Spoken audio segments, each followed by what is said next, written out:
मैं Maithili Sharan Gupt, former DGP police reform Madhya Pradesh, national president crime free Bharat, आज आपसे एक बहुत महत्वपूर्ण विषय पर चर्चा करना चाहता हूं कि क्या हमें वास्तविकता में आजादी मिली या अंग्रेजों ने अपनी शर्तों पर हमें डोमिनियन स्टेट दिया। हम जुलाई 1947 से 26 जनवरी 1950 में एक डोमिनियन के तहत जिए और हमें यह सत्ता अंग्रेजी इंटरेस्टों के साथ उनकी कॉमनवेल्थ के हिस्से के बतौर और उनके तंत्र, उनके नियमों के अडॉप्शन के साथ मिला।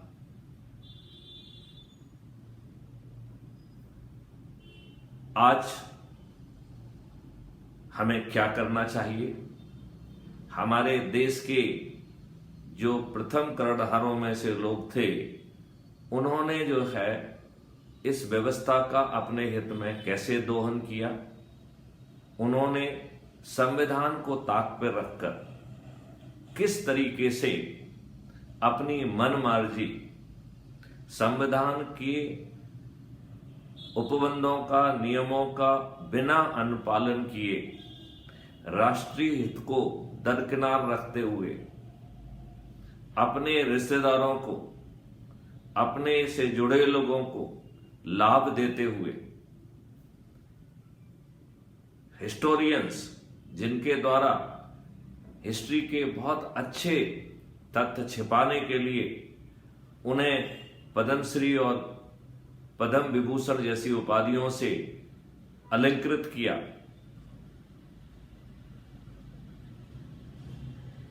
धर्म के आधार पर यह देश दो भागों में बांटने के बावजूद भी जिन लोगों की भूमिका इसको दो राष्ट्रों में बांटने की थी, उन्हीं लोगों को भारत में रहने दिया।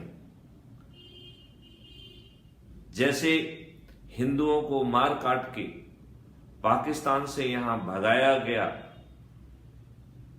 उनको दयनीय हालत में छोड़ दिया गया। उनको ठीक तरह की व्यवस्था देने के कोई प्रयास नहीं किए गए। जो मुसलमान भारत को छोड़कर पाकिस्तान चले गए, हमारे दुष्ट लोगों ने उनके मकान यह मानकर कि वो मुसलमान वापस आएंगे, उन्हें जो हिंदू आए थे उनके लिए भी उनका उपयोग नहीं होने दिया। जब इस देश का धर्म के आधार पर विभाजन किया गया और जिन लोगों ने इस विभाजन में अग्रिम भूमिका निभाई, महत्वपूर्ण भूमिका निभाई, कायदे से कम भूमिका निभाने वालों को तो भारत देश में नहीं रहने देना चाहिए था। जब कश्मीर में आक्रमण हुआ जिसमें कि पाकिस्तानी सेना ने हिस्सा लिया, कभी लोग और उनके नाम पर, लेकिन हमारे गांधी जी ने, पूज्य राष्ट्रपिता जी ने उनकी तरफ से आंदोलन किया। उन्हें 50 करोड़ रुपए देने के लिए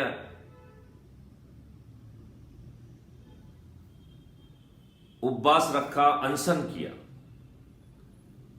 उन गांधी जी ने, जिन्होंने वर्किंग कमेटी में पंडित जवाहरलाल नेहरू को एक भी वोट ना मिलने पर भी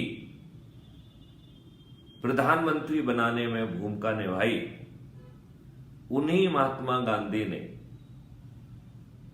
इस बात को लेके कि जो मुसलमान भारत से पाकिस्तान गए हैं वो वापस आएंगे, उनके संपत्तियों को जो हमारे प्रवासी वहां से आए थे पाकिस्तान से, उनके लिए उपयोग नहीं होने दिया। जिन्हें आए हुए हिंदुओं की से कोई हमदर्दी नहीं थी।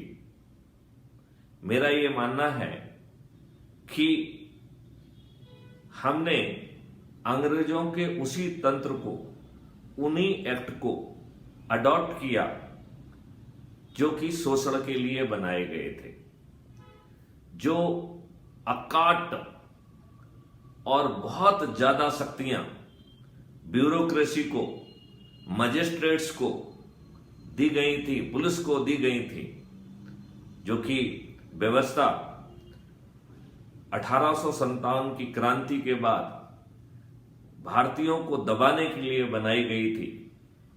वह उस व्यवस्था को यथावत रखा गया। हमारी जो ब्यूरोक्रेसी है उसके पावर्स यथावत रखे गए, जहां पर पारदर्शिता और अकाउंटेबिलिटी को कुंठित कर दिया गया।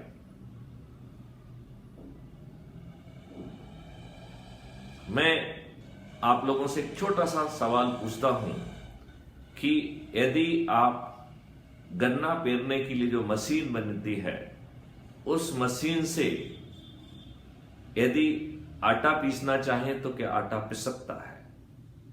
हमने जो तंत्र ब्रिटिश अंपायर के स्वार्थों की पूर्ति के लिए, भारतीयों को दबाने के लिए, भारतीयों को शोषित करने के लिए, भारतीयों को अपमानित करने के लिए, भारतीय किसानों को जो है उनकी कृषि को खत्म करने के लिए, भारतीय व्यवसाय को खत्म करने के लिए जो व्यवस्था बनाई गई थी, उस व्यवस्था को यथावत लिया।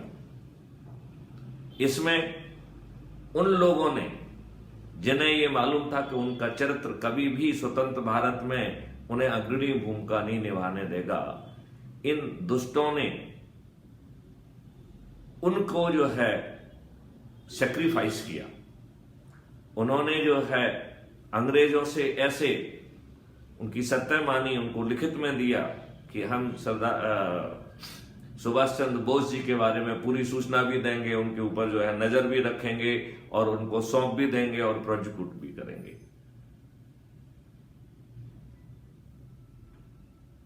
मैं इस समय एक प्रश्न उठा रहा हूं कि क्या जो तंत्र, जो कानून, जो नियम ब्रिटिश ने अपनी अंपायर को बनाने के लिए, आपको अपमानित करने के लिए, आपका शोषण करने के लिए, आपके व्यवसाय को, आपके किसान को कुंठित करने के लिए जो तंत्र बनाया था, जो नियम बनाए थे, वो किन दुष्ट शक्तियों ने उन्हें जारी रहने दिया? ये मेरा प्रश्न है। हम इसे कई पार्ट में चर्चा करेंगे।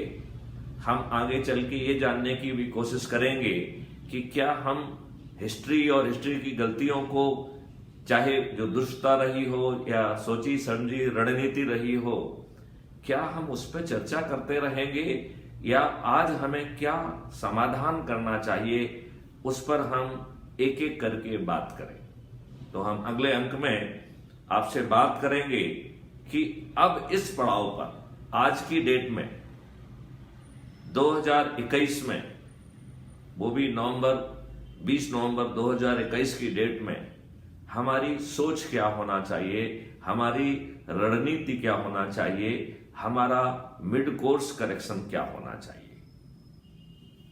जय हिंद, जय भारत, वंदे